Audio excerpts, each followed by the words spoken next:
بسم اللہ الرحمن الرحیم۔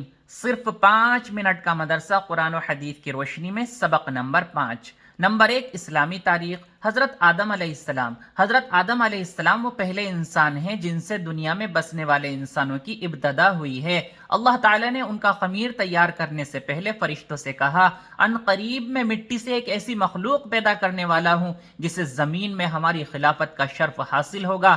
چنانچہ حضرت آدم علیہ السلام کا خمیر مٹی سے گوندا گیا، پھر اللہ تعالیٰ نے اس میں روح پھونک دی تو اسی وقت وہ زندہ انسان بن گئے۔ ان کے سامنے فرشتوں کو سجدہ کرنے کا حکم دیا تو تمام فرشتے اللہ تعالیٰ کے حکم کی اطاعت کرتے ہوئے سجدے میں گر گئے، مگر شیطان نے اپنی بڑائی اور تکبر کی وجہ سے سجدے سے انکار کر دیا اور کہنے لگا، میں اس سے بہتر ہوں کیونکہ آپ نے مجھے آگ سے پیدا کیا اور آدم کو مٹی سے پیدا کیا ہے۔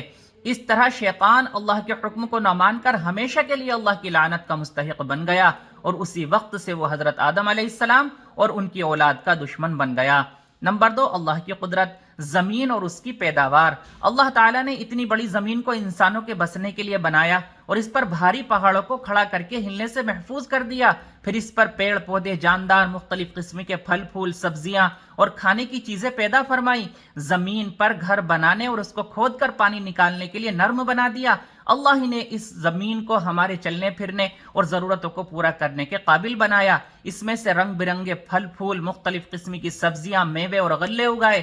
غرض یہ کہ زمین ایک ہے، لیکن اللہ کی قدرت کا کرشمہ ہے کہ ایک ہی زمین سے انسانوں اور حیوانوں کی مختلف ضروریات کو پورا کیا۔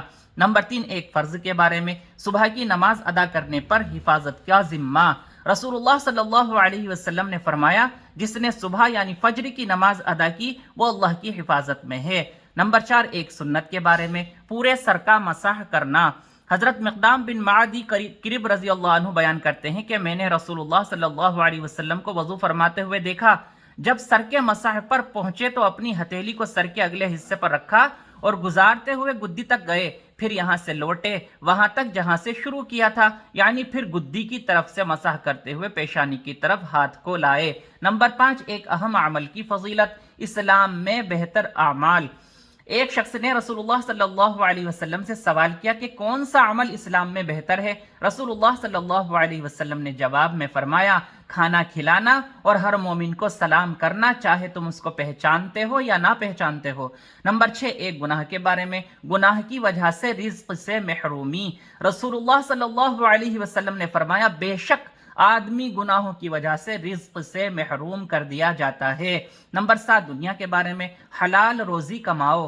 رسول اللہ صلی اللہ علیہ وسلم نے فرمایا، روزی کو دور نہ سمجھو، کیونکہ کوئی آدمی اس وقت تک نہیں مر سکتا جب تک کہ جو روزی اس کے مقدر میں لکھ دی گئی ہے وہ اس کو نہ مل جائے۔ لہٰذا روزی حاصل کرنے میں بہتر طریقہ اختیار کرو، حلال روزی کماؤ اور حرام کو چھوڑ دو۔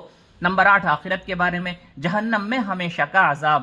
قرآن میں اللہ تعالیٰ فرماتا ہے، بلا شبہ جن لوگوں نے ہماری آیات و احکام کا انکار کیا، ان قریب ہم ان کو ایک سخت آگ میں داخل کریں گے، وہاں ان کی مسلسل یہ حالت ہوگی کہ جب ایک دفعہ ان کی کھال جہنم میں جھلس جائے گی تو ہم پہلی کھال کی جگہ فوراً دوسری نئی کھال پیدا کر دیں گے تاکہ یہ لوگ عذاب کا مزہ چکھتے رہیں۔